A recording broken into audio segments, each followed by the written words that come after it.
No escucho, auxiliadora. Buenas noches, Ya. bienvenidos. Les saluda Claudia Norori y en nombre de Anisa, para nosotros es un gusto que hoy estén acá. Estamos iniciando la cuarta sesión del ciclo de conferencias sobre tratamiento de aguas residuales urbanas y en esta ocasión vamos a hablar o a iniciar a hablar de los tratamientos biológicos y vamos a iniciar con los fundamentos. Esta noche tenemos el gusto, o tengo el gusto de presentar al ingeniero Henry Javier Vilches. Él es ingeniero civil, graduado de la Universidad Nacional de Ingeniería y también ahí ha obtenido su maestría en ingeniería ambiental. Actualmente él es candidato a doctor en ingeniería ambiental en la Universidad Autónoma de México y es profesor de las asignaturas de Ingeniería Sanitaria e Ingeniería Hidráulica. Su área de investigación son los procesos biológicos para la fracción orgánica de residuos sólidos urbanos y aguas residuales. Bueno, el ingeniero Henry Vilches es un amigo de Anisa y nos está colaborando con estas sesiones en los temas de tratamiento biológico y más adelante también va a estar invitado para lo que es tratamientos biológicos anaerobios y también para lo que es eliminación de nutrientes. Sin más preámbulos, dejo de compartir mi pantalla y le doy la palabra al ingeniero Vilches.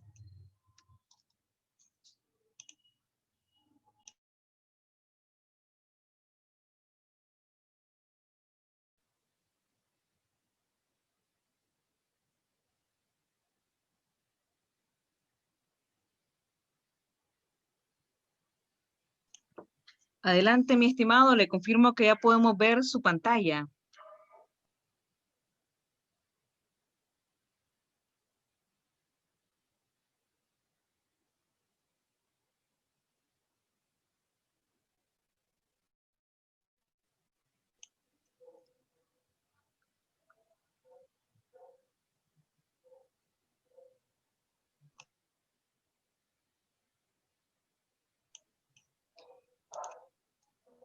Únicamente aún no le escuchamos.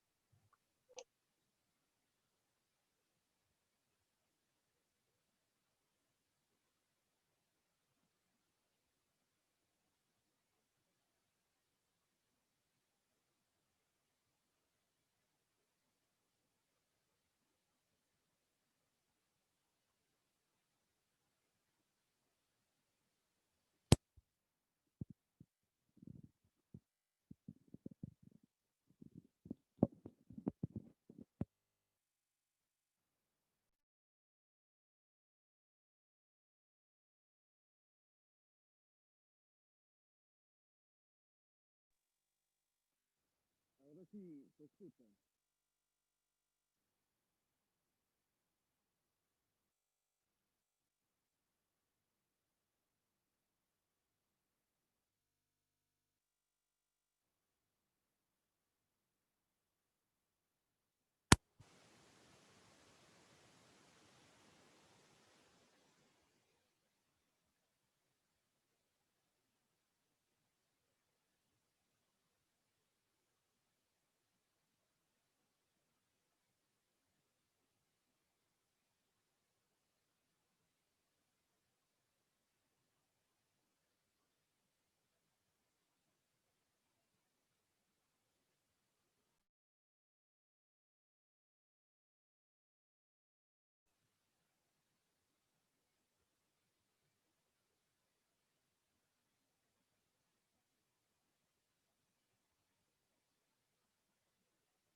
Ingeniero, podemos ver su pantalla, pero yo personalmente no le escucho.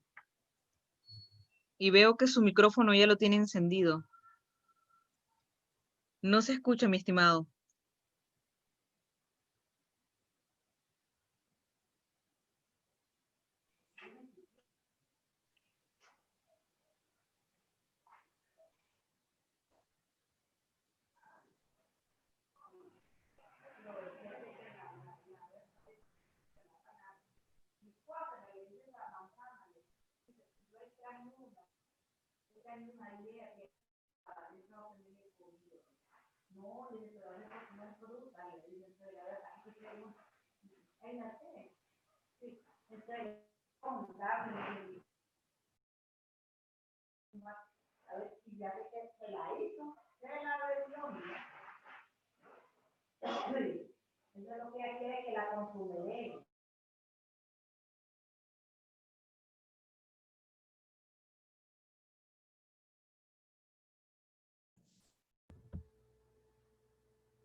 Ahora sí se escucha. Sí, mi estimado, se escucha un Perfecto. poquito bajo, pero se escucha. Permitimos.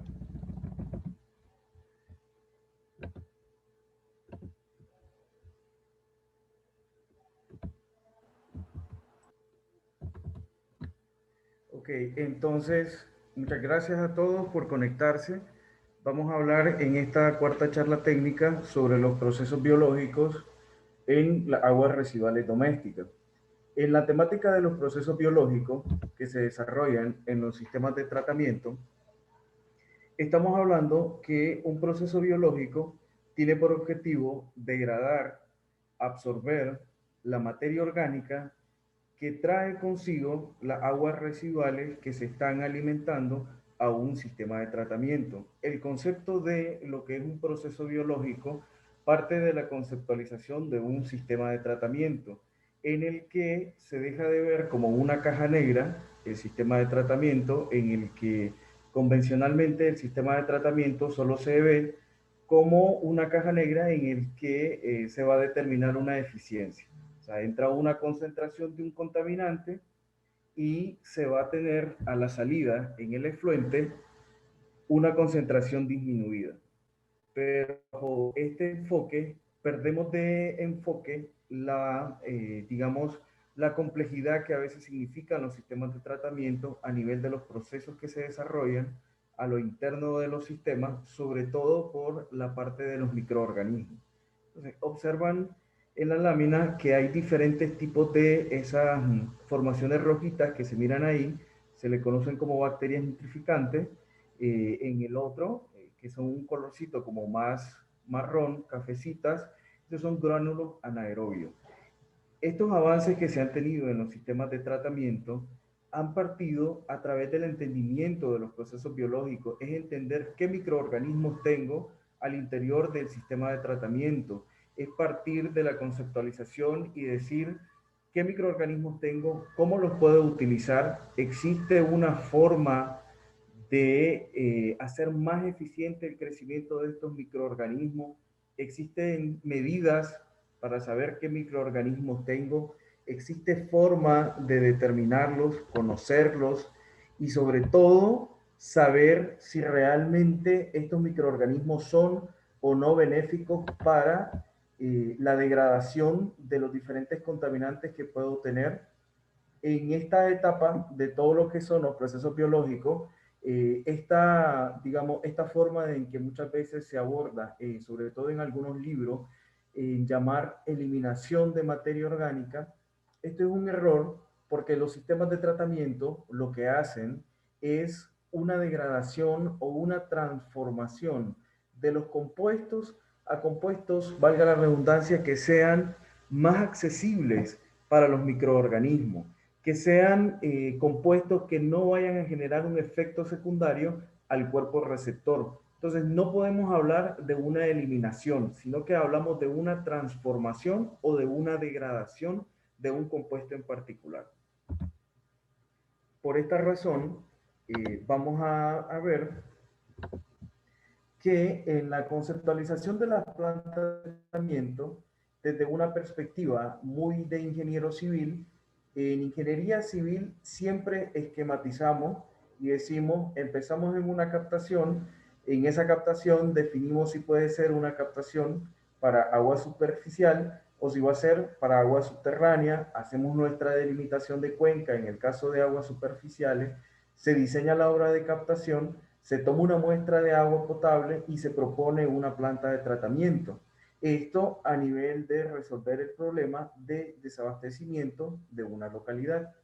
Posterior a eso, con toda esta agua que es inyectada a la ciudad a través de las redes de abastecimiento de agua potable, toda esta agua se va a convertir en agua residual, que de acuerdo a nuestros documentos técnicos publicados por INAH, hemos conversado de que esto es alrededor del 80% del agua potable que se le inyecta a una red de una localidad, el 80% se va a convertir en agua residual. Entonces, este 80% de agua residual se tiene que pasar por un proceso de tratamiento. Este proceso de tratamiento debe de ser eficiente, pero además de ser eficiente para remoción de los contaminantes deseados vía una legislación, que en nuestro caso es el 21-2017, pero también debe de ser un sistema de tratamiento que sea sostenible. Sostenible quiere decir amigable con el ambiente, que el efluente que yo libere o descargue al cuerpo receptor no le vaya a provocar un efecto de degradación a ese cuerpo de agua. Eso es una sostenibilidad desde una perspectiva ambiental, pero también que sean sostenibles técnicamente, que quiere decir que tengo que tener un personal capacitado para que pueda operar este sistema de tratamiento. Entonces, bajo este enfoque de una gestión integral del agua, partimos desde la potabilización hacia el tratamiento de esas aguas que ya fueron usadas por los pobladores. En esta nueva etapa, estamos hablando ahora de el reuso de esas aguas que provinieron del sistema de tratamiento de aguas residuales. En nuestro caso tenemos la norma de reuso de aguas residuales, pero en los nuevos enfoques que estamos hablando en los sistemas de tratamiento, ahora hablamos de los análisis de ciclos de vida en los que una planta de tratamiento de agua residual debe de darle aprovechamiento a cada uno de los subproductos que ella va generando. Bajo esta idea del aprovechamiento de los subproductos, nace en gran medida el concepto de procesos biológicos para entender que de la degradación de los diferentes compuestos que traen esas aguas residuales, yo les puedo dar sí o no un aprovechamiento. ¿Y qué aprovechamiento le puedo dar? Pero ese aprovechamiento visto también desde una perspectiva de que eso vaya a ser rentable económicamente para el ente operador. Por esa razón, en los sistemas de tratamiento vamos a ir viendo que existen una gran gama de soluciones tecnológicas para tratar esas aguas residuales. Pero toda esta gama de soluciones tecnológicas están muy asociadas al factor económico. No podemos proponer un sistema que no vaya a ser sostenible económicamente por el ente regulador, pero tampoco podemos descuidar el factor ambiental en el sentido de la liberación de ese efluente a un cuerpo receptor o el reuso que se le vaya a dar a ese efluente tratado, que muchas veces no es tratado, sino parcialmente tratado. Entonces, en esta idea tan plana y tan lineal de los sistemas de tratamiento, visto desde una captación hasta una disposición en una descarga de un agua residual a un cuerpo receptor, realmente vamos perdiendo todo el enfoque del ciclo de vida de la gestión de las aguas. Entonces, estas nuevas enfoques nos ha permitido ver desde otra perspectiva los sistemas de tratamiento, pero sobre todo tratar de entender cómo funcionan y qué son las transformaciones que se logran al interno de los sistemas de tratamiento. Vamos a ver, por ejemplo, que en muchos de los libros de referencia, como el libro de Melcal Fiedi, se habla de la composición de las aguas residuales utilizando concentraciones que en la mayor parte de los casos se utilizan para determinar si se va a dar el cumplimiento con alguna legislación ambiental, que en nuestro caso, como estamos hablando de aguas residuales provenientes de los sistemas de tratamiento de aguas residuales urbanas, aplica el artículo 25 de nuestro decreto 21-2017. Entonces, estas composiciones que se emplearon para conocer qué compuestos químicos traía esa o trae esa agua residual, al final se compara en el efluente si se cumple o no se cumple con la normativa con la cual se está trabajando. El problema de esto, de trabajarlo de esta manera, es que únicamente estamos pensando el sistema de tratamiento como un sistema en el que se le introduce una cantidad, por ejemplo, de DQO, y por ejemplo podemos hablar de 550 en el afluente, perdón, que sería nuestra concentración de entrada, y que en nuestra salida, en muchos de los casos los diseñadores lo que buscan es que esa DQO sea menor a 220. ¿Por qué? Porque les interesa cumplir con una legislación que en este caso es el 21-2017. Pero en toda esa conceptualización y solo ver el sistema como una caja negra en el que se conoce un porcentaje de eficiencia y se busca cumplir con esta legislación, no estamos entendiendo todos los procesos bioquímicos que se van a originar en el sistema de tratamiento y que esos procesos bioquímicos y que el sistema de tratamiento es dinámico. O sea, estamos hablando de que el sistema de tratamiento a lo largo de el tiempo va a sufrir diferentes variaciones. Los microorganismos se van a ver afectados en la medida que la composición de las aguas residuales va a variar. Entonces, estas composiciones, como la que se puede observar en el cuadro, que habla Melcal Fievi, sirven de base para conocer composición de aguas residuales de entrada versus una composición de agua residual de salida y verificar el cumplimiento de normativa. Pero esta forma de conceptualizar y ver un sistema de tratamiento no permite entender las bondades que va a tener cada uno de los sistemas de tratamiento. No nos permite vislumbrar qué podemos hacer con los subproductos que se van originando en cada una de las etapas de la depuración de las aguas residuales.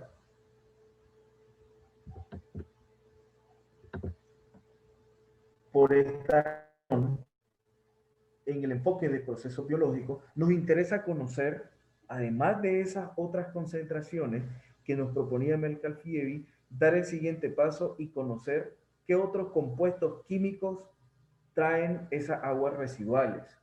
Las aguas residuales, ustedes saben que las aguas residuales sirven como solventes. Entonces, ¿qué quiere decir que sirvan como solventes? Que muchos compuestos químicos se van a disolver en el agua residual, por lo tanto, esos compuestos van a hacer presencia en nuestro sistema de tratamiento. En nuestro sistema de tratamiento vamos a tener que esas aguas residuales van a tener una concentración de grasas. Estas grasas provienen en la mayor parte de los casos de los restaurantes, de las comiderías, de las fritangas, que se encuentran conectados a nuestro alcantarillado. También tenemos la presencia de las heces fecales, tenemos presencia de la urea que proviene de el orín. También tenemos el ion amonio, que también en muchos de sus casos proviene de la parte de la orina humana, pero también tenemos amoníaco, tenemos la presencia de los detergentes, tenemos la presencia de el plástico, tenemos la presencia de los compuestos, como es el caso del ibuprofeno, que son medicamentos que se prescriben por algún médico. Todos estos compuestos, tanto los microplásticos como la presencia del ibuprofeno, son los que se les determinan hoy en día como contaminantes emergentes en los sistemas de tratamiento. Estos contaminantes emergentes han salido a raíz de entender los sistemas de tratamiento de aguas residuales y entender que los microorganismos se van a ver afectados en gran medida por la composición de estas aguas residuales. Al igual que la presencia de estos compuestos, también hay un arrastre de arenas, hay un arrastre de materia orgánica como pueden ser ramas, hojas, hay un arrastre también que se va a dar de elementos de pintura. Ahora que en el país han proliferado los lavaderos de vehículos, van a dar una carga alta en nutrientes al sistema de tratamiento por la gran cantidad de detergentes que se utilizan en estas actividades. Entonces, todas estas actividades previas al sistema de tratamiento se van a ver reflejadas en la composición química de esas aguas residuales. Vamos a ver de esta manera que la composición de las aguas residuales el 99.9% es agua. El 0.1% son sólidos. De este 0.1% se encuentran dos categorías: los compuestos orgánicos y los compuestos inorgánicos. Los compuestos orgánicos son proteínas, carbohidratos, lípidos. Estos compuestos orgánicos, que representan el 70% en la composición de las aguas residuales, van a tener un efecto directo en cómo los microorganismos vayan a metabolizar cada uno de estos compuestos. Estos compuestos orgánicos pueden ser positivos, pero también puede ser negativo en la medida que la concentración aumenta en la composición de las aguas residuales. El otro 30%, como composición sólida, pues tenemos los detritos minerales, tenemos sales y tenemos metales.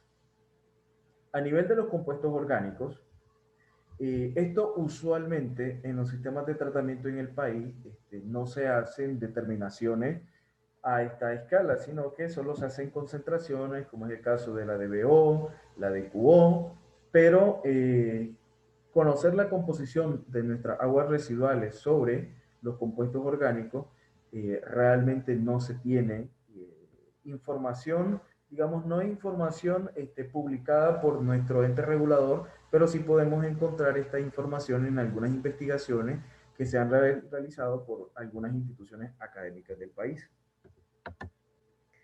Entonces, en esta de las aguas residuales, partimos siempre de que las aguas residuales urbanas van a ser una combinación de aguas residuales domésticas, industriales y las aguas pluviales. Entonces quiere decir que en épocas de altas precipitaciones, como es el invierno, pues vamos a tener la presencia de ciertos compuestos que no son compuestos que están perennes en el sistema de tratamiento de aguas residuales. Entonces esta presencia de aguas de precipitaciones van a tener un efecto directo en la composición de las aguas residuales.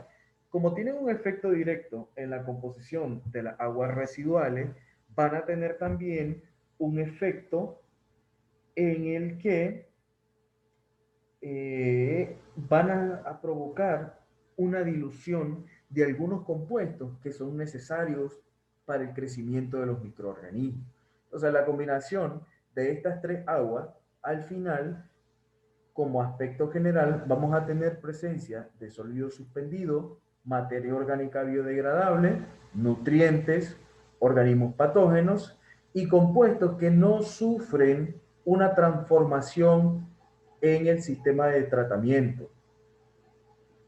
Toda esta gama de composición que tiene la agua la van a utilizar los microorganismos para metabolizar, y de este metabolismo obtienen energía. De esta energía ellos lo que van a utilizar esa energía es para crecimiento, y conforme se va dando todo ese proceso es cuando damos una mirada microscópica al sistema de tratamiento y nos encontramos diferentes tipos de microorganismos.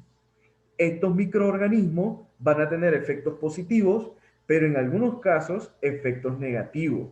Vemos ahí en las imágenes, tenemos diferentes tipos de microorganismos. En el caso de la que tiene los circulitos verdes, esas son algas que provienen de aguas residuales cuyo sistema de tratamiento son lagunas. En la laguna aeróbica se va a dar una formación de esa alga. Pero también tenemos otra gama de sistemas, como son los lodos activados, y se genera un microorganismo filamentoso, que en algunos casos, estos filamentosos van a dar un efecto perjudicial al sistema de tratamiento. Entonces, esto es provocado por la composición que traen esas aguas residuales. Entonces, en este concepto de entender la composición, es como yo puedo entender cómo se va a dar la operación del sistema y qué tan eficiente va a llegar a ser para tratar esa agua y cumplir con una norma de vertido. Esto es bueno tenerlo muy claro, porque si no lo tenemos claro, podemos a veces conferirles superpoderes a los sistemas de tratamiento que realmente no los tienen, que los microorganismos no van a tener esa capacidad para degradar o para transformar esos compuestos que están presentes en esas aguas residuales.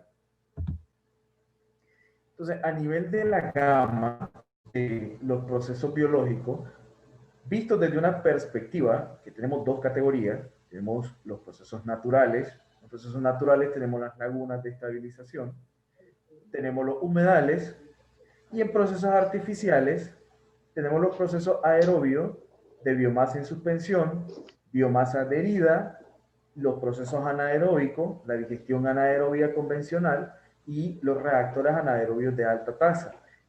Esta forma de clasificar los sistemas de tratamiento, esto ya fue abordado en su momento por la ingeniera Crowdy. Entonces acá lo único que me queda de explicarles es esta clasificación entre suspensión, adherida, quiere decir que los microorganismos se asocian, forman este consorcio y se forman, por ejemplo, en suspensión, o lo puedo tener adherido a un medio plástico. Ejemplo de esto, hablemos de un filtro percolador que tiene un medio plástico. Entonces los microorganismos se van adhiriendo a ese medio plástico y se forma esa biomasa. Y ya a ese sistema ya se le dice un sistema aerobio de biomasa adherida. En el caso de un proceso anaerobio, pues vamos a tener una digestión anaerobia convencional, como es el caso de los UASB, en el que los microorganismos se encuentran dentro de mi reactor y me van a formar un gránulo. Entonces, esta forma de agrupar los sistemas de tratamiento son para entender qué tipo de microorganismo tengo, cómo puedo beneficiar a mi microorganismo y entender que cada microorganismo tiene características particulares, pero también necesidades metabólicas particulares de cada uno de ellos. Entonces vamos a ver un ejemplo por acá. Este es el sistema de tratamiento de aguas residuales que se encuentra ubicado en la ciudad de Jinotega. Por Escuela de Ingeniería Civil, nosotros enseñamos y decimos, ok, vamos a partir de una concentración de entrada. Esta concentración de entrada se va a ver afectada por una eficiencia. ¿En qué sentido? Entran, volvemos al ejemplito, entra como DQO 1300, esos 1300 se van a ver disminuidos por la capacidad que tienen las lagunas anaeróbicas para degradar parte de esa DQO. Cuando lo paso a la siguiente etapa, que es la facultativa, tiene otro porcentaje de remoción y me va disminuyendo la cantidad o la concentración, en este caso, de DQO hasta liberar un efluente que cumpla con el decreto 21/2017. Entonces, muchos de los sistemas de tratamiento van a ser vistos desde una perspectiva en que cada unidad tiene una eficiencia y yo multiplico por esa eficiencia y ese va siendo el efluente que voy liberando de cada una de las unidades. Ahora, en el planteamiento de los análisis de ciclo de vida, el análisis de ciclo de vida yo necesito definir las diferentes líneas que tienen los sistemas de tratamiento. Entonces tengo una línea de agua, esa línea de agua es agua residual que entra, el agua va a pasar, en este caso por las 3 unidades, pasa por la anaerobia, pasa por la facultativa y pasa por la maduración, en el entendido que esta transformación permite la liberación de este efluente sin que genere efectos secundarios nocivos al cuerpo receptor. Pero en toda esta fase de este fluido me va a generar, en el caso del deserenador y las rejillas, me va a generar un subproducto, que en este subproducto en la mayor parte de los casos son residuos. Pero cuando pasa a través de la transformación que va a hacer en las lagunas anaerobias y en las lagunas facultativas, voy a tener una formación de lodo. Quiere decir que tengo que tener un sistema de tratamiento de lodos que en la etapa de que los sistemas de tratamiento, todos sus productos que generen, le debemos de dar un aprovechamiento, entonces voy pensando en qué tratamiento le doy ahora a esos lodos que generé de la estabilización de la materia orgánica. Entonces tenemos diferentes opciones tecnológicas desde simplemente sacar esos lodos, deshidratarlos, agregarles cal, hasta un trabajo de diseño de digestores de lodo, obtención de un biogás, y ese biogás lo puedo utilizar para producción eléctrica, para sistema de calentamiento. Digamos, cuando me refiero a calentamiento, me refiero a una combustión en alguna hornilla. Pero en este enfoque en el que hablamos siempre de la sostenibilidad económica, nos debemos de dar cuenta que nuestros sistemas de tratamiento no generan tanto volumen como para hablar de que vamos a dar un aprovechamiento energético, porque no generamos tanto biogás para transformar en energía eléctrica como para aprovecharlo de esta manera. Luego también tenemos que de estas tres líneas, en este caso, como es un sistema lagunar, voy a tener mi línea de agua, mi línea de residuos que son del pretratamiento, tengo una línea de lodos que se van a generar en las dos lagunas, que obviamente como son lagunas y por las áreas de las lagunas, el tiempo de extracción de estos lodos pueden ser hasta 5 años, pero obviamente esto va a depender de la concentración de sólidos que yo tenga en la laguna, y así determina en qué momento puedo hacer la extracción de estos lodos, o hacemos batimetría de lodos para conocer cómo se está dando el comportamiento de la formación de lodos en las lagunas. En esta idea de esta lámina la ponemos porque la pregunta es: ¿qué contaminante logro degradar en un sistema lagunar? ¿Qué contaminantes realmente puedo degradar y, por la degradación que consigo, poder cumplir con una norma de vertido? Ejemplo de esto: las lagunas universalmente reconocidas para degradación de materia orgánica. Son muy buenas para degradación de materia orgánica. A nivel operativo llegan a ser tan buenas que se pueden dejar casi en abandono y ellas degradan materia orgánica. Los problemas van a ser que ante ese abandono, conforme se metaboliza esa materia orgánica, se va dando una acumulación de los lodos y se va perdiendo la capacidad que tiene el sistema para degradar esa materia orgánica. Eso a nivel de un contaminante específico en un sistema lagunar. Pero si analizamos las lagunas y decimos qué tan eficientes son para la remoción de nutrientes, ya ahí el sistema de tratamiento no se vuelve tan eficiente porque no es su esencia. El sistema de tratamiento no da la suficiente bondad para decir que el sistema lagunar son eficientes en la remoción de nutrientes. Pero también debemos de considerar el efecto de los patógenos. ¿Qué tan eficientes son ellas para la remoción de los patógenos? Tomando en consideración que para la remoción de esos patógenos dependemos en gran medida de los periodos de retención que logremos en cada una de las etapas de la laguna. Y si hablamos de periodos de retención, estamos hablando de mayor volumen de las lagunas. Y si hablamos de mayor volumen, estamos hablando de costos de adquisición de área para tener nuestro sistema de tratamiento. Entonces, la selección de una tecnología no es únicamente pensando en un cuadro de eficiencia, como el que tiene la norma de reuso de aguas residuales.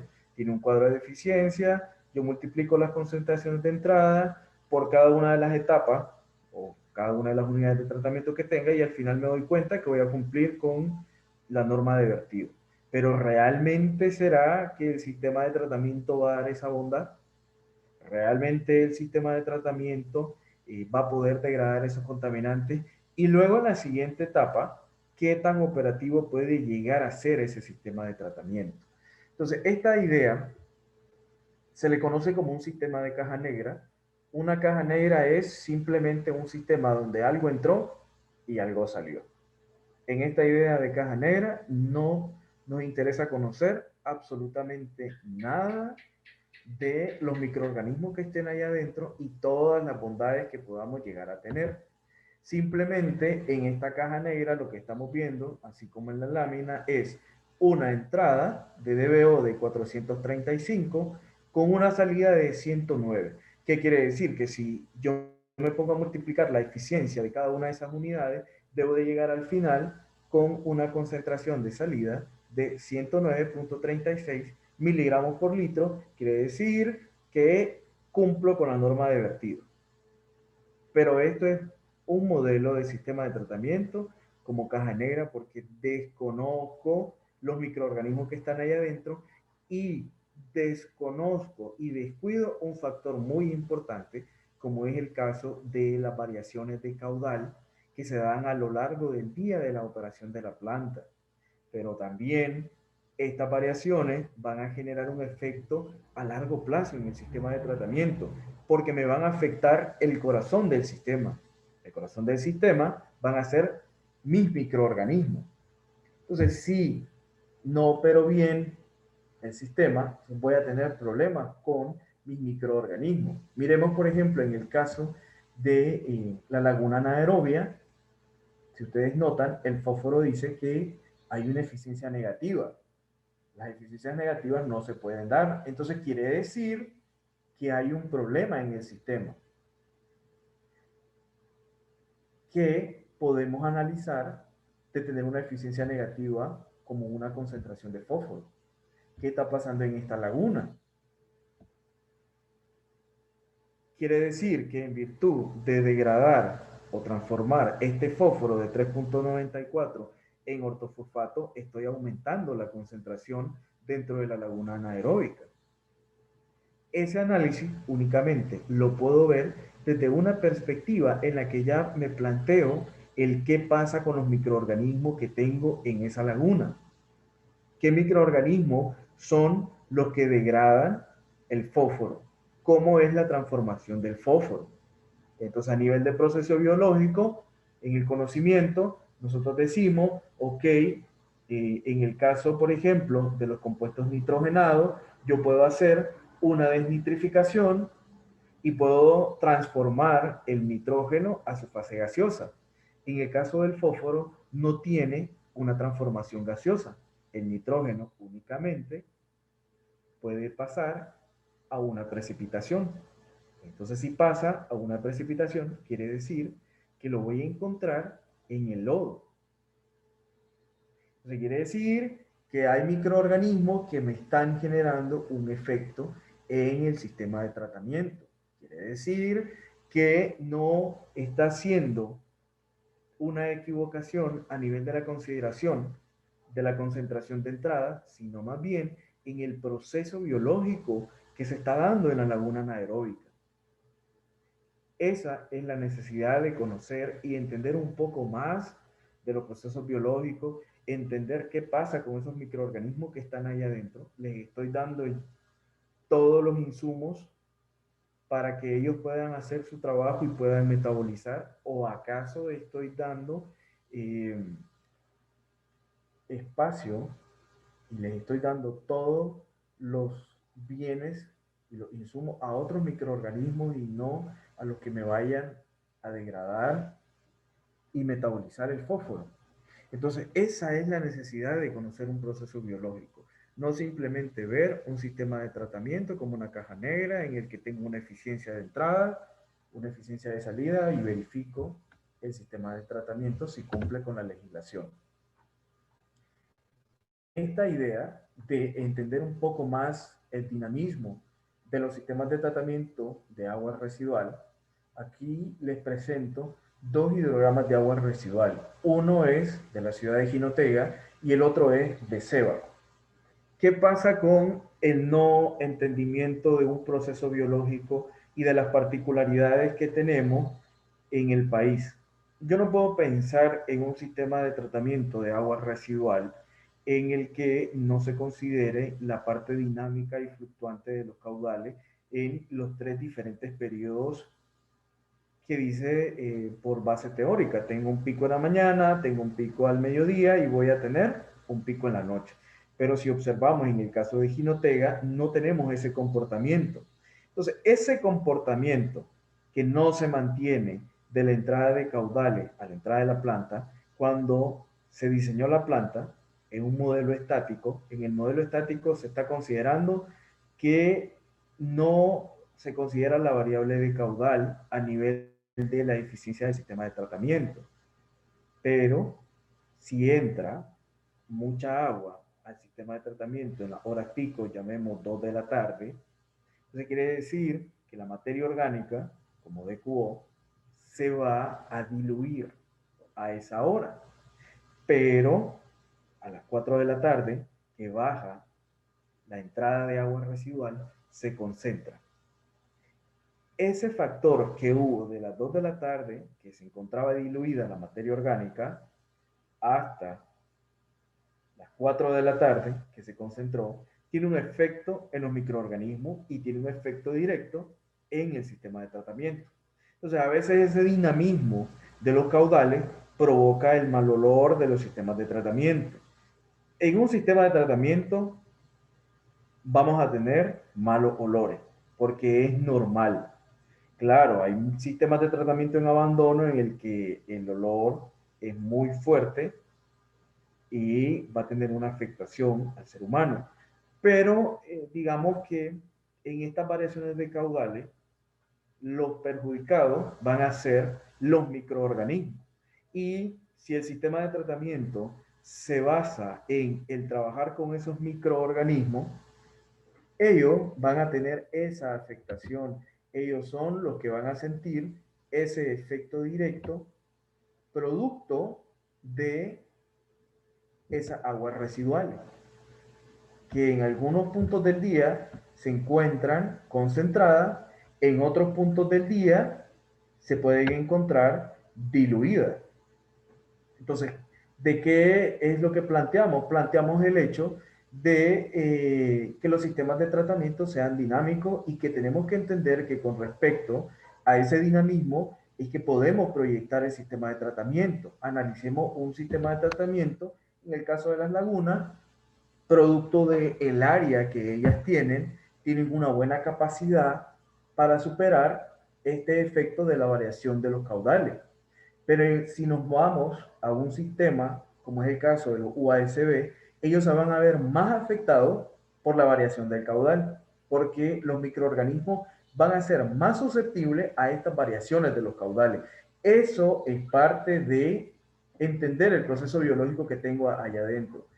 Hablando un poquito más de estos hidrogramas de aguas residuales, el comportamiento del hidrograma de agua residual depende de cómo se está dando el abastecimiento en la ciudad que se está analizando. Entonces, en dependencia de a qué horas, si el servicio de agua no es 24 horas, entonces hay una etapa en la que el sistema a nivel de agua potable está siendo sectorizado. Entonces, hay momentos en los que ya dejan de coincidir los hidrogramas de agua residual, como el caso de Jinotega, ya no se mira como el tradicional que hablamos, digamos, desde una perspectiva académica, que ese comportamiento sí lo vamos a ver un poquito más representativo en la ciudad de Sébaco, en la que tenemos nuestros 3 picos de que entran caudales máximos a la planta.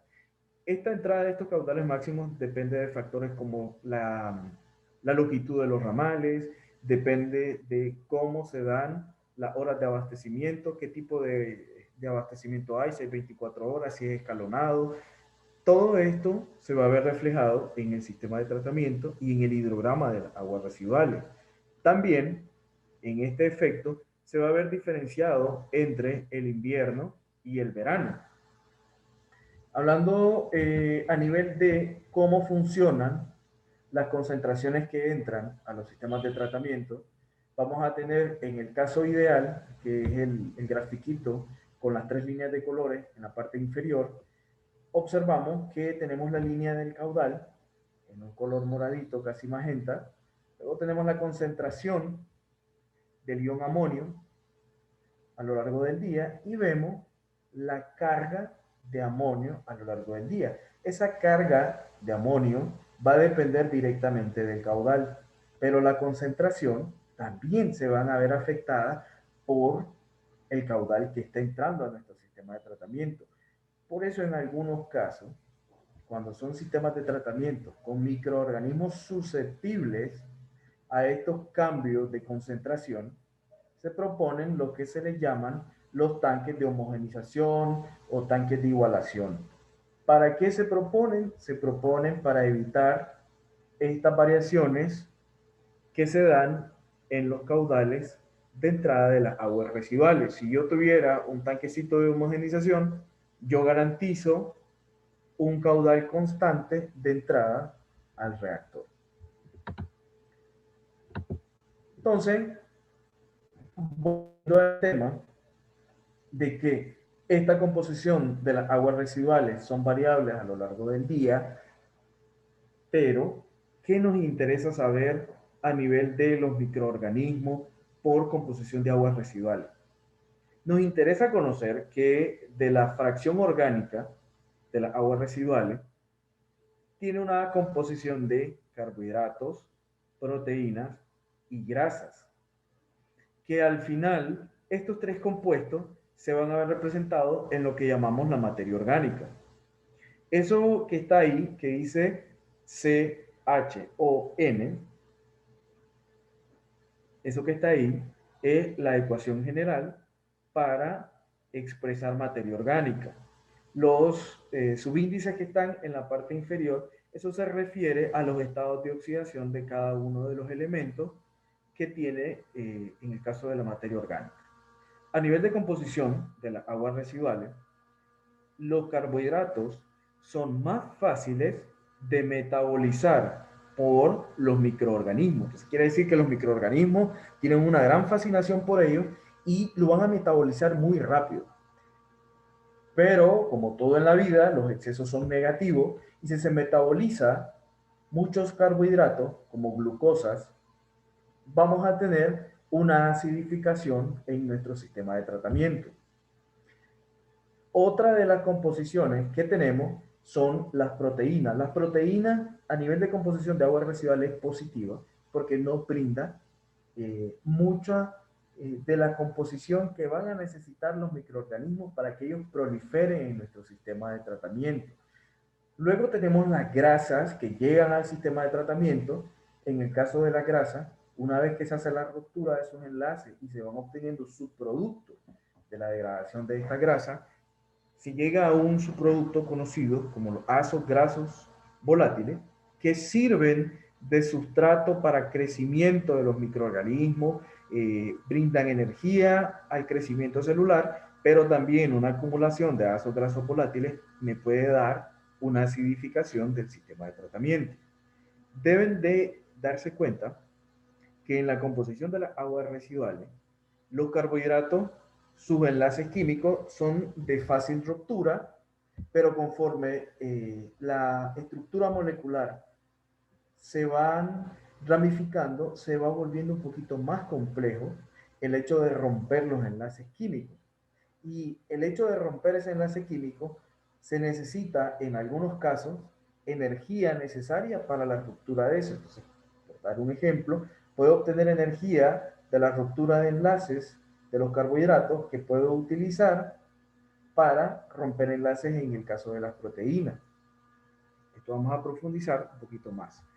Entonces, a nivel de la composición de las aguas residuales, tenemos los tres grandes macromoléculas, carbohidratos, proteínas y grasas, que van a servir para que los microorganismos los metabolicen y obtengan energía. En este concepto participan dos elementos fundamentales, como son el catabolismo y el anabolismo.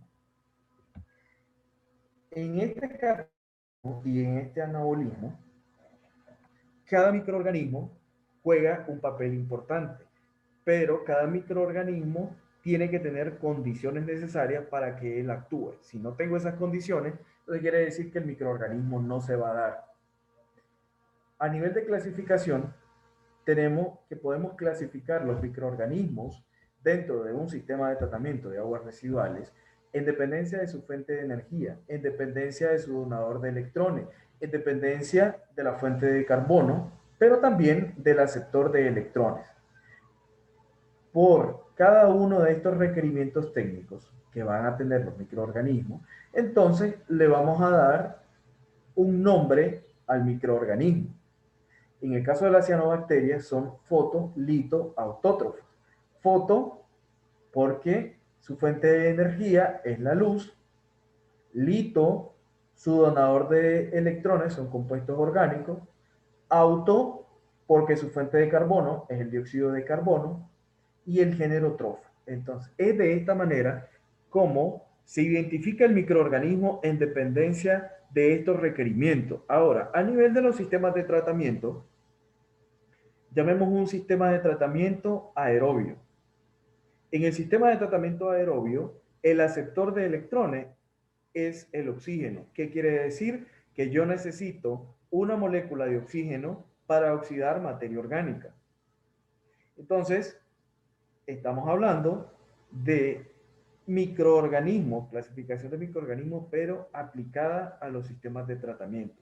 Y de esa manera entender qué microorganismo tengo dentro de mi sistema de tratamiento o qué microorganismo yo deseo para darle eficiencia al sistema de tratamiento, pero entendiendo de que ese microorganismo va a tener requerimientos técnicos que deben de ser cumplidos para garantizar la sobrevivencia y la reproducción de ese microorganismo.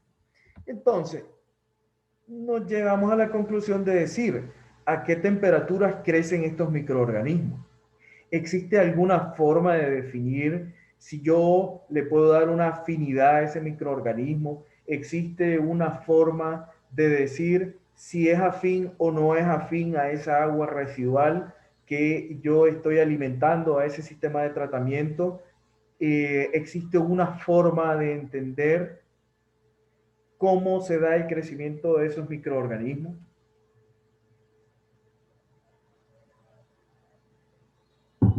¿Le puedo dar un seguimiento a estas variables de procesos biológicos?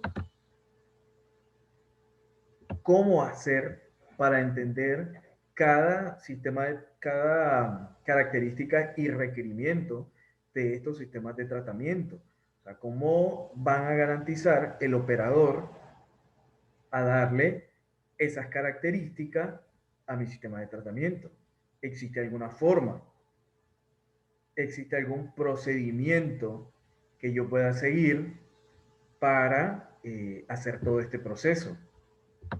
Entonces, nos damos cuenta que en la evolución del conocimiento tenemos categorizados los diferentes tipos de microorganismos que tenemos, porque si conozco las temperaturas a las que ellos se desarrollan, yo puedo saber con qué microorganismos cuento. Por ejemplo, en el caso de nuestras aguas residuales que andan en un rango entre los 20 y los 45 grados centígrados, nos vamos a encontrar que los microorganismos de mayor prevalencia son los microorganismos mesofílicos. En Nicaragua no podemos hablar de microorganismos ciclofílicos porque no llegamos a temperaturas de menos 10 grados centígrados, pero sí puede ser que tenga una temperatura de 25 grados centígrados. Pero en la mayor parte de los casos, nuestros sistemas de tratamiento se operan en un rango mesofílico. Claro, puedo tener temperaturas más altas, pero en esas temperaturas más altas tendría que adicionar calor al sistema de tratamiento.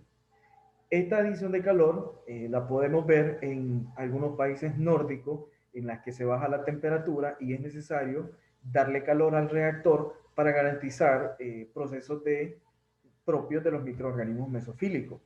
En este caso, podemos hablar, por ejemplo, de los USB. Dando un ejemplo, ¿no? Estos USB los podemos encontrar sobre todo los países nórdicos. Hablemos un caso de los que más han estudiado los USB, como son los casos de los holandeses, que para ellos esta tecnología no es rentable porque se le tiene que adicionar calor. Y el adicionar calor significa un costo eléctrico, que en el caso de Latinoamérica y en particular Nicaragua, con nuestro clima tropical, nos va muy bien los procesos de digestión anaerobia. Entonces, esta parte de cómo seleccionar una tecnología, ya estoy siguiendo un proceso de selección, pero basándome en requerimientos técnicos de los microorganismos. que yo necesito. Entonces, ok, quiere decir que estoy pensando en un análisis de ciclo de vida de obtención de su producto, me conviene tener microorganismos mesofílicos para que estos mesofílicos crezcan y a su vez generen sus productos necesarios para que un microorganismo metanogénico crezca dentro de este reactor y me genere metano que le puedo dar un aprovechamiento. De esta manera, con este tipo de tablitas que uno entiende cuál es el microorganismo que yo tengo en dependencia de la temperatura. A nivel de los procesos biológicos y del entendimiento de los microorganismos pasan por 4 fases básicas. Una es la fase de adaptación, la otra es la fase exponencial, la otra es una fase estacionaria hasta un decaimiento. Pero estas fases, ¿cómo funcionan? ¿Qué es lo que pasa cuando yo hago esta consideración de los microorganismos presentes en el sistema de tratamiento de aguas residuales? Este efecto lo vamos a ver cuando arranca el sistema de tratamiento. El sistema de tratamiento tiene su fase de arranque. En esa fase de arranque, los microorganismos en una primera instancia comienzan a crecer de forma efímera, pero van creciendo, se van adaptando a esa agua residual. Una vez que se van adaptando y se van adaptando, van a llegar a una adaptación de tal forma que todos los compuestos que trae esa agua residual, ellos lo puedan utilizar para metabolizar y de ese metabolismo comienzan a crecer. Y en ese crecimiento exponencial se van generando subproductos. Un microorganismo es igual que un ser humano, en el sentido de que nosotros nos alimentamos, de la alimentación generamos gases, generamos líquido, que es en este caso la orina, y generamos heces fecales, que es en una fase sólida. Lo mismo hace el microorganismo. El microorganismo se adaptó a los compuestos que trae esa agua residual, lo comienza a metabolizar. Ese subproducto del metabolismo de algún compuesto, ya vemos un ejemplo, el microorganismo toma los lípidos, obtiene energía, genera un subproducto, un ácido graso volátil. Ese ácido graso le sirve a un metanogénico, crean acetato, ese acetato lo hace uso del metanogénico y se obtiene metano. En toda esa línea así, de secuencias de reacciones bioquímicas, son con un fin. Entonces, en ese proceso de la adaptación y el microorganismo metaboliza, se comienza a dar un crecimiento y comienzan a crecer y a crecer y a crecer y a crecer los microorganismos. Llegan a un punto en el que entran a una fase estacionaria. Esa fase estacionaria quiere decir, él ya se adaptó, la cantidad de sustrato que existe dentro del sistema de tratamiento, entendiendo sustrato igual a alimento, entonces quiere decir que el microorganismo ha metabolizado tanto materia orgánica. Vámonos a un ejemplito de las lagunas. Entra agua residual a la laguna, los microorganismos la metabolizan, la materia orgánica, conforme metabolizan, van creciendo con una fase exponencial, llega a una fase estacionaria donde por acción de toda esa metabolización de la materia orgánica se va dando un acumulamiento de ese subproducto llamado lodo. Entonces, una vez que va aumentando y va aumentando el lodo, va disminuyendo el volumen efectivo dentro de la laguna, y como disminuye ese volumen efectivo, en mi fase exponencial se va a ver mermada y entro a una fase estacionaria, hasta que llego a un punto en el que los microorganismos ya no tienen tantos requerimientos a nivel de metabolismo, de comida, para que ellos puedan seguir estando presentes en el sistema de tratamiento. Eso lo podemos ver directamente aplicado a un sistema de tratamiento. Veamos, por ejemplo, en el caso de las lagunas, tenemos una coloración rojiza de estas lagunas. Esta coloración rojiza de las lagunas tiene diversas explicaciones, desde que sea producto de una alta concentración de materia orgánica que esté entrando al sistema de tratamiento hasta un medio propicio para que las sulfatorreductoras hagan presencia en el sistema de tratamiento. Este tipo de microorganismo me va a dar esa coloración entre rosadita que tienen en el sistema de tratamiento. A nivel de otro microorganismo que da coloración a nuestros sistemas de tratamiento es las algas que se encuentran en las lagunas de estabilización. Cuando observamos las lagunas, en la laguna de maduración, vamos a encontrar que tiene una coloración verde. Esta coloración verde proviene del microorganismo que es mi alga. Esa coloración azul que tiene esa laguna era producto de la conexión de una empresa de tintes al sistema de tratamiento. Como esos tintes de colorantes artificiales que se utilizan no son transformados ni metabolizados por los microorganismos, así como él entra, así va a salir. ¿Qué va a pasar con él? Se va a acumular en las esquinas de los sistemas de tratamiento en forma de nata. O sea, la nata que se forma en esta laguna, producto del tipo de flujo de entrada que tiene la laguna, entonces en las esquinas se generan zonas muertas, en esa zona muerta se genera la nata, pero esa nata trae una coloración azul que es producto de ese colorante. Entonces, debemos de estar claros que en un proceso biológico hay contaminantes que no van a sufrir ninguna transformación, como es el caso, por ejemplo, porque se mira esa coloración en la esquina entre verde y azul, que era producto del colorante, pero hay otros contaminantes que no los vamos a ver porque no dan una generación de un color. Veamos un ejemplo de eso, hablemos de todo este tipo de medicamentos prescritos a diferentes pobladores, llega al sistema de tratamiento, en el caso del ibuprofeno, así como entró, así va a salir del sistema de tratamiento, porque el sistema de tratamiento no está diseñado para remover ese tipo de contaminantes. Entonces, a nivel de saber y decir qué tan afín se siente un microorganismo por lo que le estamos dando, existe en los procesos biológicos la cinética microbiana. La cinética microbiana lo que contempla es para conocer las velocidades a las cuales los microorganismos están teniendo diferentes compuestos dentro de las aguas residuales o las mismas aguas residuales.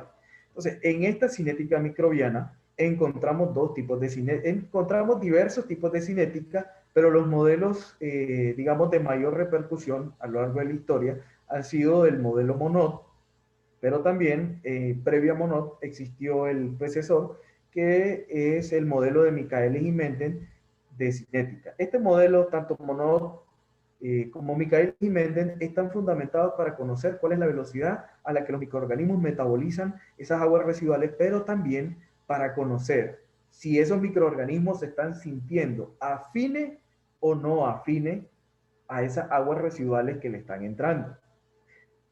Como veíamos que en la operación del sistema de tratamiento es fluctuante la entrada de caudal, quiere decir que la concentración va a ir variando a lo largo de las horas. Entonces es bueno conocer qué pasa con el microorganismo que yo quiero analizar con respecto a esas variaciones de caudales, porque esa variación de caudal me va a provocar una variación a su vez en la concentración. Entonces, una cinética de Monod nos muestra cuál es el efecto que hay en el microorganismo cuando la concentración sube y cuando la concentración baja. Y este mismo efecto nos sirve para decir si puedo visualizar una inhibición por efecto de esa composición de esas aguas residuales, que puede ser que esas aguas residuales traigan con sí algún tipo de inhibidor, y eso lo puedo ver a través de un ensayo cinético.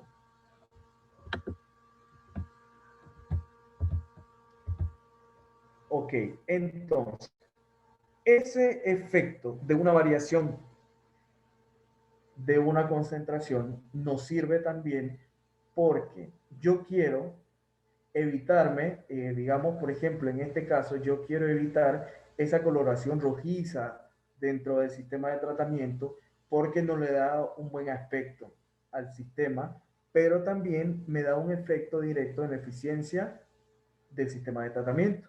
Entonces, hago un ensayo cinético y determino cuáles son las condiciones necesarias para eliminar el efecto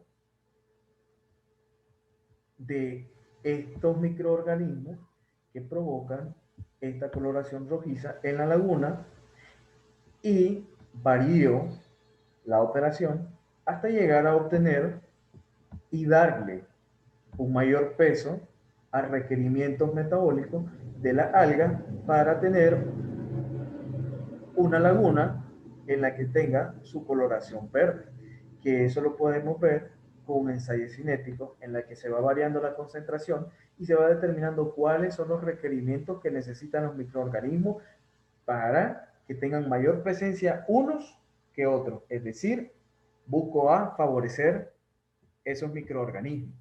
Entonces, en estos ensayos debo de tener en cuenta que se necesitan ciertas particularidades como son concentración de nutrientes, la temperatura, el pH, la capacidad de redox, la alcalinidad de esas aguas residuales, si voy a utilizar oxígeno molecular en dependencia del tipo de sistema que estamos hablando, si es anaerobio o si el sistema es aerobio. Entonces, con respecto a estos requerimientos, yo hago el planteamiento para saber qué microorganismo es el que me interesa tener dentro de mi sistema de tratamiento.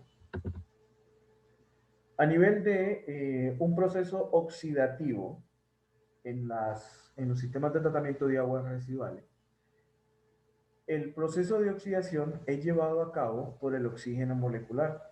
Desde que vemos la presencia del oxígeno, quiere decir que esta oxidación se va a producir en un proceso aeróbico. Quiere decir que el sistema de tratamiento va a ser un proceso aerobio en el que tengo materia orgánica más oxígeno, voy a tener subproductos como son dióxido de carbono, agua y energía que se produce de la oxidación. Conforme se va produciendo estas oxidaciones y va aumentando la cantidad de energía en el medio, me permite un crecimiento de los microorganismos.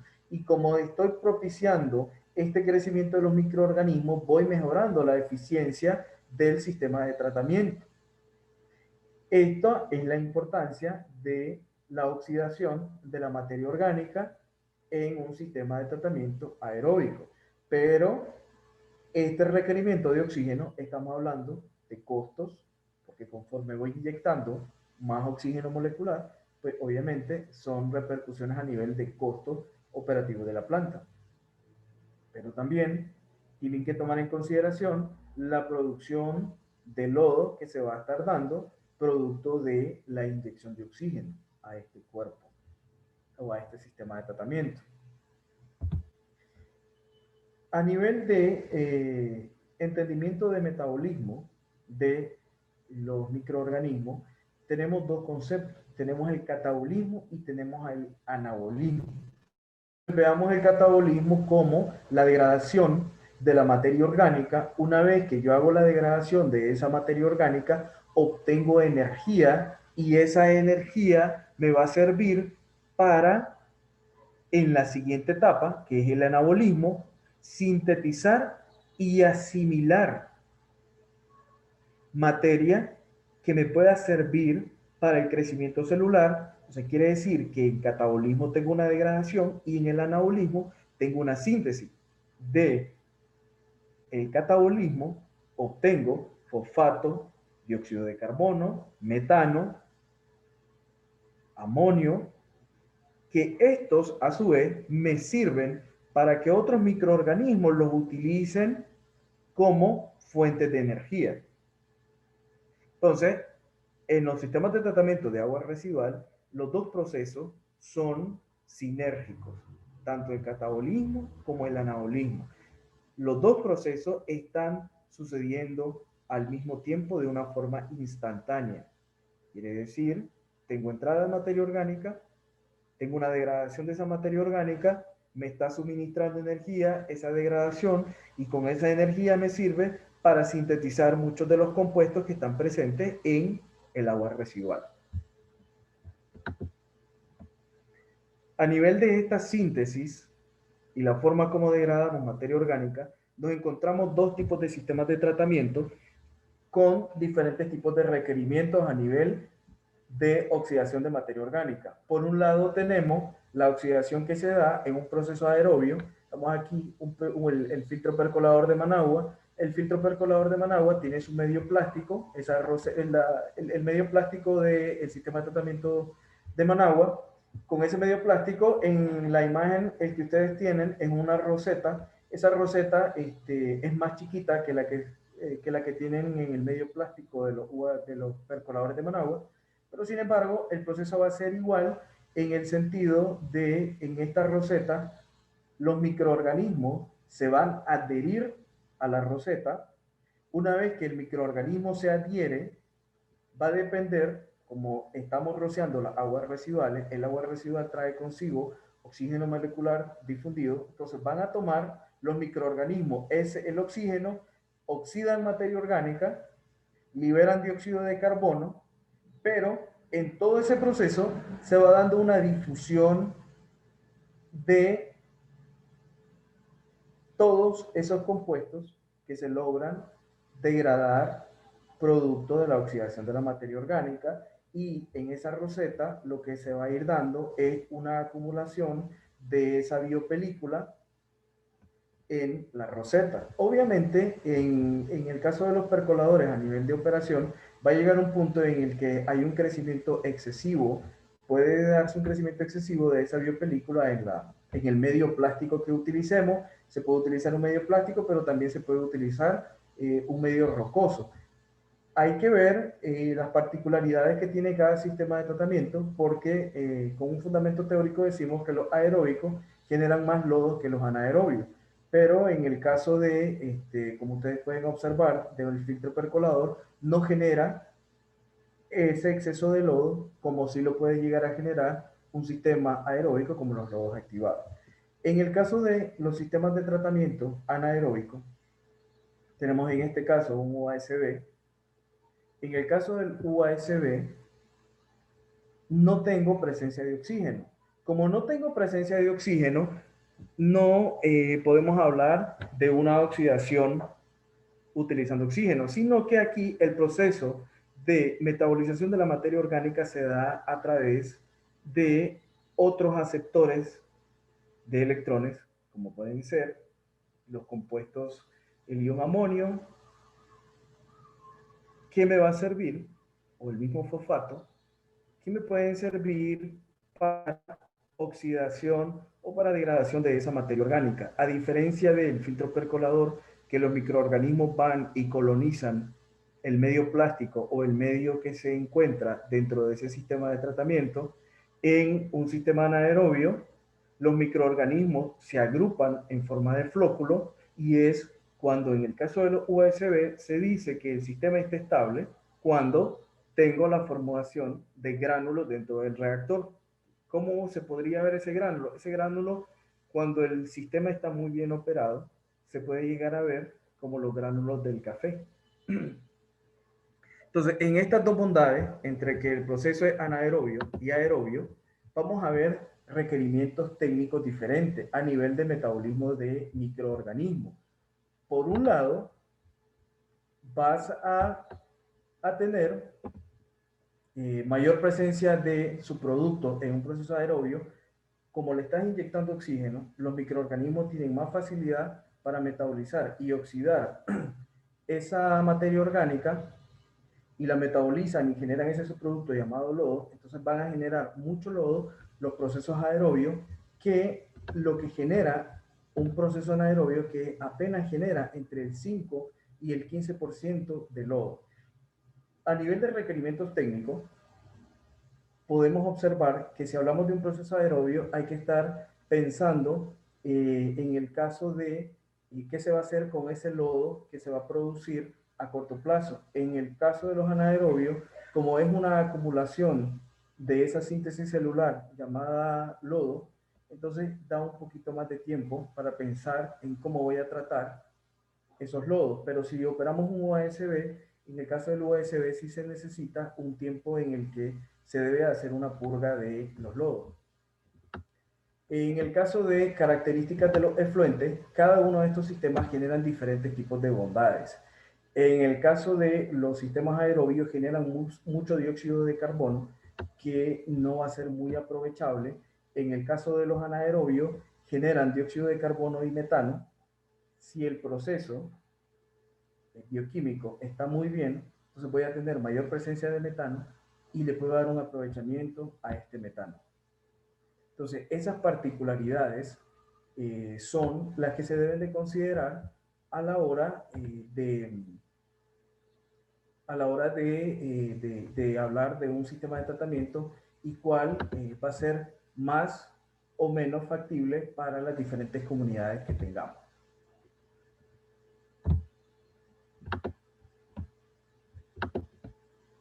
A nivel de la oxidación que se da en un sistema de tratamiento de aguas residuales, considerando la presencia de la alga, vamos a tener la ecuación básica de la materia orgánica más oxígeno. En esta oxidación se va a producir energía y síntesis celular para el crecimiento de esos microorganismos, para el crecimiento bacteriano. Con ese crecimiento bacteriano generamos subproductos como son fosfatos, dióxido de carbono, compuestos nitrogenados. En todo ese metabolismo de lo que significa la oxidación de la materia orgánica y que los microorganismos van metabolizando todos esos compuestos, se generan los subproductos, como es el caso de los lodos. Si nos planteamos y nos vamos hacia el metabolismo que se da en una laguna, por ejemplo, vamos a tener una precipitación del fósforo a ortofosfato que va a estar muy presente en los lodos que se generan en las lagunas de estabilización. Entonces quiere decir que estos lodos van a ser ricos en estos nutrientes que pueden servir a su vez como mejoradores de suelo, obviamente con un tratamiento previo a la aplicación sobre el suelo. Sin embargo, en todos estos subproductos, en el caso de transformaciones de compuestos nitrogenados o compuestos de nutrientes, las algas los van a utilizar y van a proliferar las algas porque tienen las condiciones necesarias y los requerimientos metabólicos para que ellos proliferan. A nivel de los subproductos que generan las algas, uno de ellos es el oxígeno molecular y por esta manera se está dando este ciclo de manera continua en la que siempre hay presencia de oxígeno para poder estar haciendo oxidación de materia orgánica y que se siga dando el crecimiento celular y la formación de esta alga. Obviamente puede llegar un punto en el que ya no se está operando bien el sistema y podemos tener un efecto directo sobre el sistema de tratamiento. Entonces, en condiciones anaeróbicas, vamos a tener las tres grandes moléculas, carbohidratos, lípidos y proteínas, que para poderlas metabolizar la célula, lo que va a hacer es un proceso de hidrólisis en el que se hace una ruptura de esos enlaces a través de la etapa de lo que se conoce como la hidrólisis, que lo que va a provocar es esos compuestos de gran tamaño que no pueden ser sintetizados, se vuelven compuestos más simples, o sea, se vuelven más pequeños para que puedan atravesar la membrana celular. En ese proceso, después de que se dio la hidrólisis, se rompió el enlace, se volvió más pequeño, pasa a la acidogénesis. En la acidogénesis se generan subproductos como los AGB, el dióxido de carbono. Entonces, una vez que se generó esos compuestos, lo que vamos a poder generar es acetogénesis. En la acetogénesis, los microorganismos utilizan esos AGB y generan un ambiente ideal para que se proliferen de estos subproductos los acetogénicos, que a su vez los acetogénicos son muy importantes para la metanogénesis. Entonces, los organismos metanogénicos van a depender mucho de que se genere acetato para poder metabolizar y generar metano como producto final en un sistema de tratamiento anaeróbico.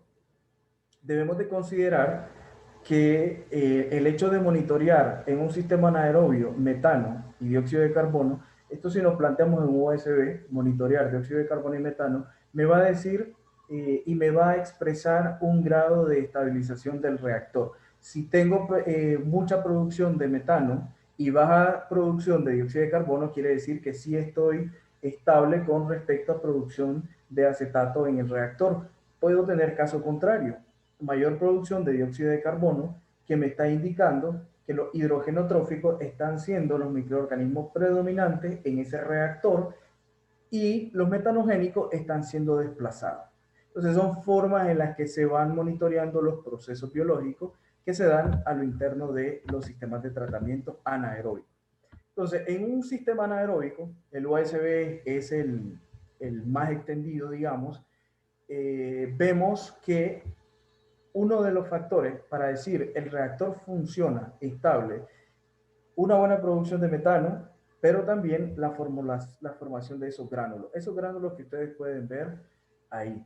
En el caso de los sistemas de tratamiento y el entendimiento de los procesos biológicos, se va más hacia qué tan bueno está haciendo el sistema para granular, para generar un gránulo que degrade materia orgánica.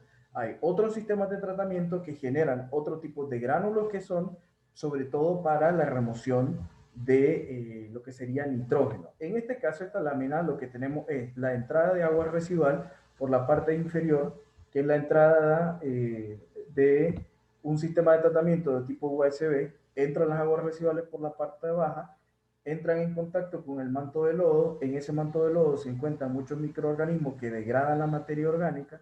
De la degradación de la materia orgánica se va a tener las tres fases, una fase que es una fase líquida que se va a liberar en el efluente, un efluente con menor concentración de materia orgánica, producto de esta estabilización de la materia orgánica, una alta producción de biogás, pero también, así como metabolizó, se va a generar en una baja medida o una baja concentración la síntesis celular que son los lodos.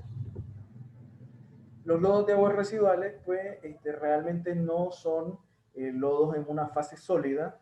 Los lodos que se producen de los sistemas de tratamiento de aguas residuales tienen una matriz muy líquida. La forma, cuando se produce exceso de lodos, entonces sí es necesario adicionar un coagulante químico para poder hacer una deshidratación de este lodo. Que este proceso no es ley porque digamos que no todos los sistemas de tratamiento necesitan la dosificación de un coagulante químico para la deshidratación de los lodos.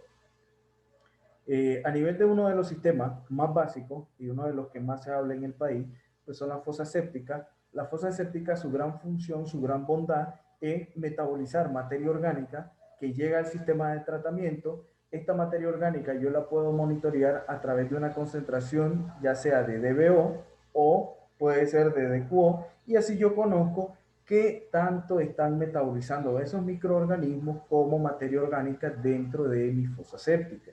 Que en esa metabolización vamos a generar siempre los mismos subproductos, agua, gas y el líquido. Que en este caso el subproducto es el lodo que se va a ir acumulando en el tiempo dentro del sistema de tratamiento.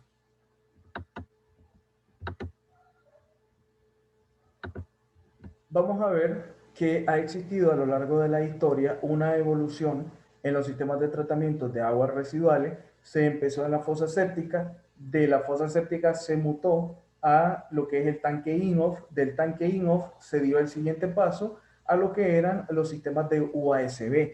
En toda esta transformación de proceso a nivel anaeróbico ha permitido vislumbrar un poco más cómo son los procesos biológicos que se dan a lo interno de cada sistema de tratamiento, a tal punto que lo que se busca es obtener las condiciones ideales para que los microorganismos proliferen, degraden materia orgánica y otros compuestos que están presentes en las aguas residuales. Entonces, de estos entendimientos a lo largo de la historia de los sistemas de tratamiento de agua residual, se ha llegado a comprender a través de los USB a que los sistemas sean en sistemas granulares. O sea, un sistema de tratamiento que genere un gránulo y que ese gránulo tenga un consorcio microbiano que pueda degradar diferentes compuestos en las aguas residuales. Por ejemplo, el gránulo E proviene de un gránulo de un sistema de tratamiento para desnitrificación. Entonces, en ese sistema, con ese gránulo color rosa, se necesita oxígeno para poder hacer la transformación del nitrógeno a nitrógeno gaseoso, y ese consorcio microbiano y esa bondad por esa forma de operar este tipo de reactores es que el gránulo le da una coloración rojiza, y si se viera el reactor se miraría que el agua residual tiene una tonalidad entre rojita y rosadito, que es producido por el gránulo que se da por esta agrupación del consorcio microbiano que tenemos. Y en la última etapa, que es un lodo granular anaerobio, es la última etapa que se ha trabajado en procesos biológicos, que son sistemas de tratamiento con el lodo granular aerobio. Este tipo de sistemas de tratamiento, pues, son los de última generación a nivel de procesos biológicos. Entonces, a nivel de todo lo que significan los procesos biológicos, desde una perspectiva de tratamiento de aguas residuales para resolver la problemática ambiental, ahora estamos hablando también de hacer algo con las aguas residuales que se llama codigestión. La codigestión es tomar otro sustrato que agregue una composición a estas aguas residuales para que proliferen los microorganismos. Por ejemplo, el hecho de agregar residuos de comida, en muchos de estos casos, los residuos de comida contienen grasas que son necesarios para que los microorganismos procesen esas grasas y se produzca una mayor cantidad de metano. Entonces, todas estas cosas se están trabajando a nivel de codigestión con la idea de producción de energía eléctrica. En el caso de Europa y algunas partes de Estados Unidos se trata de generación de calor. En este caso de la digestión anaerobia y los reactores anaerobios generan la bondad de que todos los subproductos que se generan de la estabilización de los diferentes compuestos introducidos al reactor sirven como subproducto. Hablamos de el líquido, es un líquido tratado. Hablamos de un gas que puede ser utilizado para producción de energía eléctrica o para combustión de vehículos o para cocción de alimentos. Hablamos de la fase sólida, que eso es el digestato, que eso es casi un lodo. Entonces, ese digestato lo puedo utilizar como mejorador de suelo. En algunos casos se está estudiando para llegar hacia otro nivel y obtener un subproducto llamado biochar, que eso está en proceso de estudio. Pero digamos que la gran idea hoy en día a nivel del conocimiento de los procesos biológicos está fundamentado en conocer la bondad de estos procesos biológicos y darle ciertas características a este consorcio microbiano para poder obtener beneficios de ellos. Entonces, por mi parte, en esta primera parte de los procesos biológicos, lo vamos a dejar hasta acá para retomarlo en enero y volver a plantearnos qué pasa con los procesos biológicos en dos sistemas de tratamiento como ejemplo. Muchas gracias, ingeniero Henry. Hay varios comentarios y varias felicitaciones en el chat. Así que vamos a proceder ahorita al espacio de preguntas. Vamos a leer algunas que están por acá. Si puede regresar a la lámina donde está la clasificación de los microorganismos por fuente de energía y fuente de alimentación.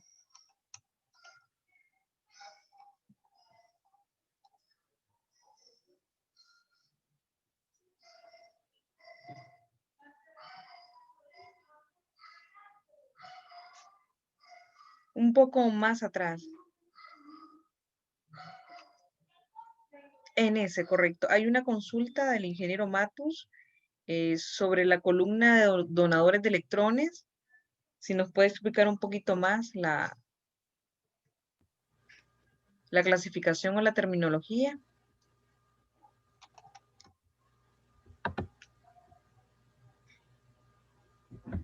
En el caso de los sistemas de tratamiento de aguas residuales y el consorcio microbiano que tenemos dentro, para que se pueda producir un cambio, en el caso de procesos de oxidación y reducción, en ese proceso de oxidación-reducción se debe de considerar quién es el donador de electrones. Ese donador de electrones, por ejemplo, hablamos de un proceso en el que alguien va a donar el electrón y producto de ese proceso se va a dar una reducción, que eso a su vez es ligado al proceso de oxidación, que si lo vemos es un proceso de oxidación de materia orgánica, que a su vez, si lo vemos en un proceso anaerobio, en un proceso anaerobio no está la presencia del oxígeno. Entonces, tiene que tener otro donador de electrones. Pero también esto de los compuestos orgánicos tiene que ver por cómo es su fuente de energía, en el sentido de si la fuente de energía proviene de la ruptura de un enlace químico y yo obtengo energía, por ejemplo, o si la energía que yo obtengo la obtengo de la fotosíntesis. Ok, específicamente creo que él preguntaba si en la parte de arriba, en vez de compuestos inorgánicos, el hito sería orgánico y abajo los órganos serían inorgánicos. Ah, sí. Sí, este tipo de clasificación, generalmente en bibliografía de sistemas de tratamiento, ya por ejemplo se dice los organismos fotolitoautótrofos. Entonces, el indicador o esa se me escapa la palabra, esa nomenclatura lito lo da por el compuesto inorgánico que utilizan como donador de electrones. Eso es básicamente a lo que se le llama lito. Entre lito y órgano, esa nomenclatura depende de quién es su donador de electrones. Entonces, si el donador de electrones es un compuesto inorgánico, entonces se le pone esa nomenclatura lito. Pero si llega a ser un compuesto orgánico, entonces le pone la nomenclatura órgano. Ok, muchas gracias, ingeniero Henry, por la aclaración. También hay una pregunta en el tema de cinética o sobre la velocidad de crecimiento del organismo. Pregunta el ingeniero Frank Ordellana que si no sería mejor evaluar la cinética con un modelo de Shen Hashimoto que también toma en cuenta el envenenamiento de los microorganismos por parte del sustrato. Cuando hablamos de la cinética, generalmente en la cinética existen diferentes tipos de modelos a nivel modelo cinético, pero esos modelos cinéticos se utilizan porque yo quiero saber un comportamiento definido. Por ejemplo, hablemos de un comportamiento definido, aquí nos plantearon la de Chan Hashimoto. Esa cinética se utiliza para saber qué pasa con los microorganismos a nivel de un posible inhibidor que vaya a tener esa agua residual. Entonces, por ejemplo, en el caso de Monod, se conocen tres tipos de modelos digamos, de inhibición que puede pasar porque esa composición de esa agua traiga un inhibidor. Y lo que se estudia es cuál va a ser el efecto del inhibidor conforme yo voy variando la concentración. Esa es una forma, pero los modelos cinéticos dependen en gran medida de la investigación y el objetivo de lo que querés hacer, pero también depende cuál es la bondad de ese modelo cinético y cómo podés explicar la fenomenología del proceso a nivel de la cinética. O sea, a nivel de la cinética hablamos de hay o no hay inhibición, hay modelos que se ajustan mejor a ciertos comportamientos de ese proceso de inhibición. Por ejemplo, en agua residual se ha estudiado muy poco la inhibición por el mismo sustrato. Esa inhibición por el mismo sustrato se utilizan otro tipo de modelos cinéticos, que ya Chan Hashimoto no da esa respuesta. El modelo Monod tampoco me va a dar esa respuesta. Esa idea de decir qué cinética utilizo depende en gran medida del investigador y qué es lo que quiere investigar a nivel del fenómeno que está observando. Porque siempre vamos a tener una divergencia en cuanto a que a alguien le parece más la cinética de Monod, a alguien le parece mejor otro modelo cinético, puede ser que otro de los participantes opine que para ver toda la cinética del proceso de un sistema de tratamiento, puedo utilizar un modelo como es el caso del ADM1, por ejemplo, que digamos, esto en gran medida depende a una cuestión de cómo querrás explicar todo el proceso cinético que te ocurrió en tu fase experimental, pero también con cuál te sentís más habituado. Gracias, ingeniero. Aquí un comentario por parte del ingeniero Sergio.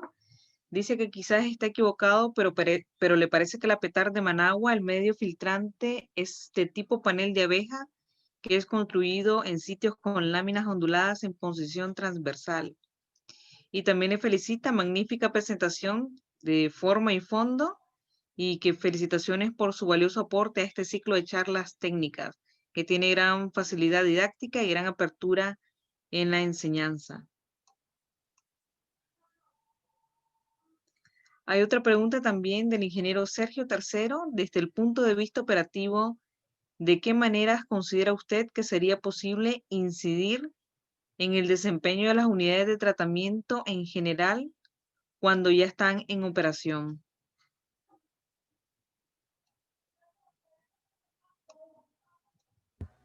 Sí, ingeniero, en su primer comentario tiene toda la razón. En el medio que tiene el filtro percolador los filtros percoladores de Managua, pero yo me refería más a la roseta como otro medio de adhesión de los microorganismos que esa roseta. En cuanto a factores operativos, digamos que esta parte de saber qué microorganismos tengo y a qué microorganismos puedo beneficiar, se tendría, por ejemplo, digamos, en el caso de algunos sistemas de tratamiento sí resulta un poco más fácil poder controlar estas variables. Hablemos en el caso de un USB. En el caso del USB, por ejemplo, en muchos de los manuales de operación se ve más un manual de operación coincidido desde la parte de la eficiencia del sistema de tratamiento, pero desde el proceso biológico interesaría, por ejemplo, llevar a cabo análisis de actividad metanogénica específica para saber si el lodo que se está generando al interior del reactor tiene la suficiente capacidad metanogénica, porque si yo tomo una muestra de lodo y lo someto a un análisis de actividad metanogénica, me puede decir qué tan activo está ese lodo para producción de metano. Ese es un ensayo muy fácil, pero eso es directamente aplicado a los USB. También por ahí tenemos este tipo de ensayos, digamos que son muy enlazados. Yo puedo hacer un análisis de actividad metanogénica específica, determino cuánto es la producción de metano o dióxido de carbono o qué tan activos están esos microorganismos al interior del reactor. Pero también el hecho de tener in situ, tomar una muestra por cromatografía de gases de dióxido de carbono o de metano, también me sirve para decir a quién estoy beneficiando por la forma como estoy operando el reactor. Pero esta operación de los reactores en el país realmente no tienen, algunos, no podemos generalizar, algunos no tienen su tanque de homogenización. Entonces, la carga orgánica que se le está dando al reactor, esa carga orgánica es variable a lo largo del día. Entonces, como esa carga orgánica es variable a lo largo del día, los microorganismos se van a ver afectados. Pero volviendo al tema central, un ejemplo muy fácil sería montar un ensayo de actividad metanogénica para saber qué tan activos están esos microorganismos. Eso como, digamos, un ensayo muy práctico que también se pueden hacer haciendo análisis a través de PCR, saber qué microorganismo tengo dentro del sistema de tratamiento y conociendo cuál es el que tengo de mayor prevalencia, darle mejores condiciones. A lo mejor y bajo la concentración de entrada de la planta, pongo un tanque homogenizador o, caso contrario, necesito adicionar algún regulador, por ejemplo, de pH para que ese microorganismo crezca. Pero, digamos, este tipo de indicadores surgen en la medida en la que el diseñador entiende el proceso biológico y no lo ve el sistema de tratamiento de una forma tan estática como a veces lo encontramos en el país.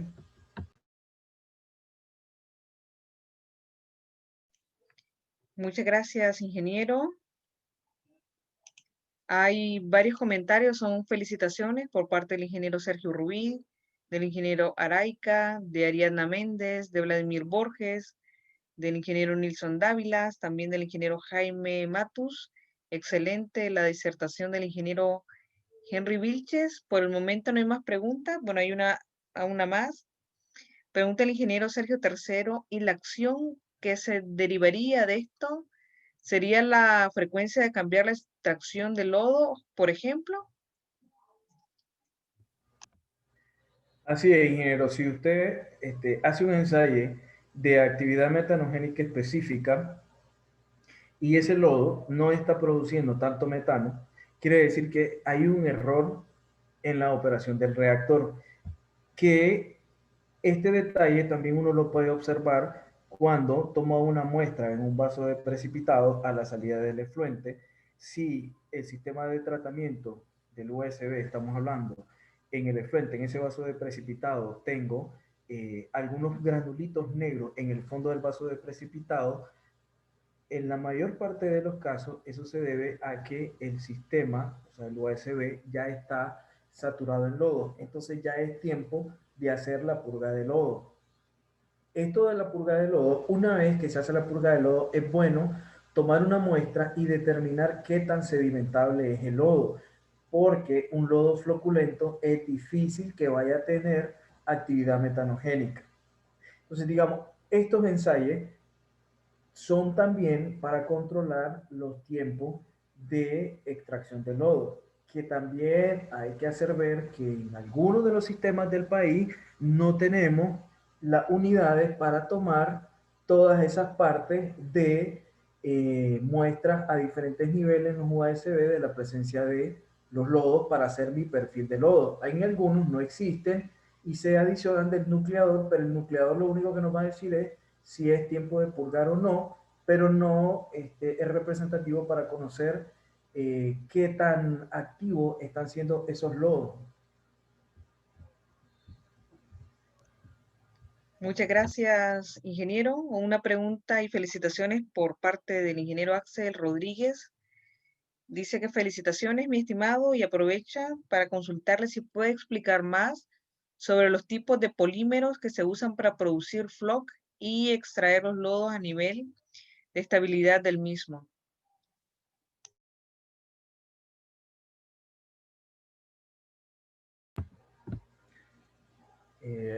Bueno, mi estimado Axel, en el caso de los floculantes que se utilizan para formar estos flóculos en los lodos de aguas residuales, realmente se puede utilizar perfectamente el sulfato de aluminio para producir ese flóculo, pero si se produce ese flóculo hay que ver el hecho de cómo se va a deshidratar ese lodo, que en ese proceso de deshidratación es un proceso un poquito visual porque la concentración que se está adicionando del floculante me va a dar el tiempo en el que yo puedo, digamos, el tiempo en el que yo voy a hacer para secar ese lodo, porque debemos de también considerar el hecho de que porque adicionemos más coagulante químico, no contribuimos a mejorar el proceso de la formación de flóculo.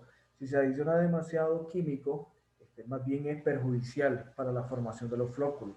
En el caso de los coagulantes químicos, yo diría, se puede utilizar perfectamente el sulfato de aluminio para formar ese flóculo y luego pasarlo a un proceso de deshidratación que puede ser el filtro de prensa perfectamente, pero no sé realmente qué tanta experiencia haya en el país, de no ser la planta Managua, con la adición de los coagulantes químicos a nivel de experiencia, pero visto desde una perspectiva de costo, porque la deshidratación del lodo, más utilizando un coagulante químico, pues obviamente eso nos metemos en el dilema de cuántos costos le vamos a ir insertando a estas plantas de tratamiento.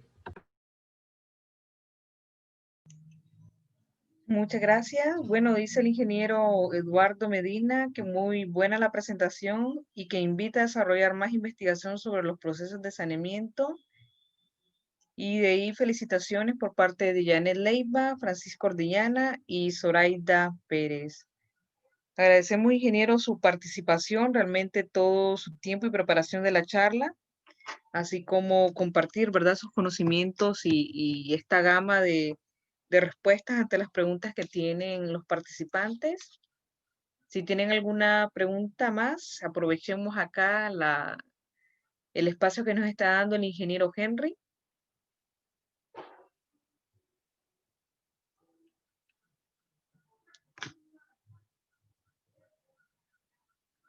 Y si no, pues resta agradecer su participación, colaboración y también a todos los participantes por estar acá presente.